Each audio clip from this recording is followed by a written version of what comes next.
Jerry Dowling never forgets a face. They all pretty much start the same way.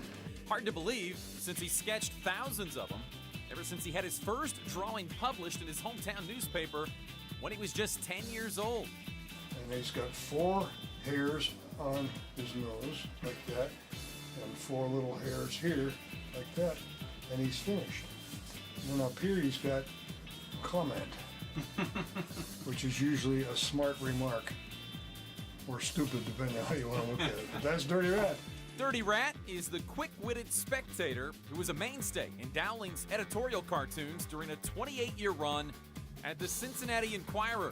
Dowling drew a little bit of everything for the paper, but as a lifelong sports fan, found his niche and some easy targets, drawing owner Marge Schott and her Cincinnati Reds. When she bought the team, she claimed she bought it to save it from moving. So I drew her, and I had one of these St. Bernard barrels around her neck. Well, she thought I made her look like a dog.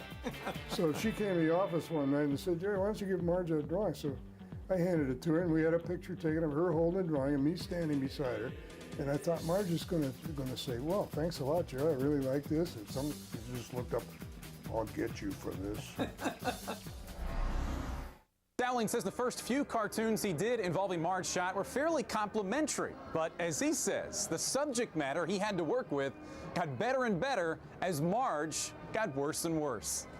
But Jim Borgman and I used to have contests to see who could put the most cigarettes in her.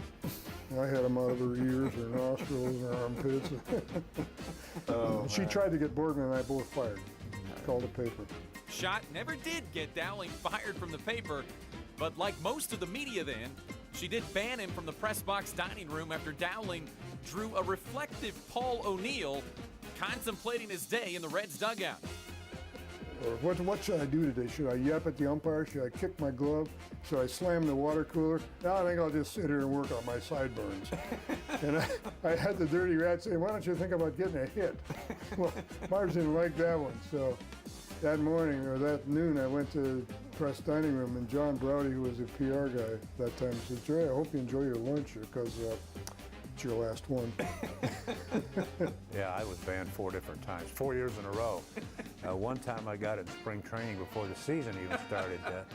Dowling joined McCoy and a group of blacklisted beat writers at the time who had hats made that said barred by Marge.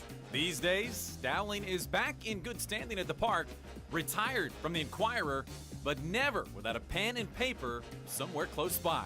He still sits in the press box almost every game and surreptitiously draws people. I know that. I've seen some of them and they're hilarious.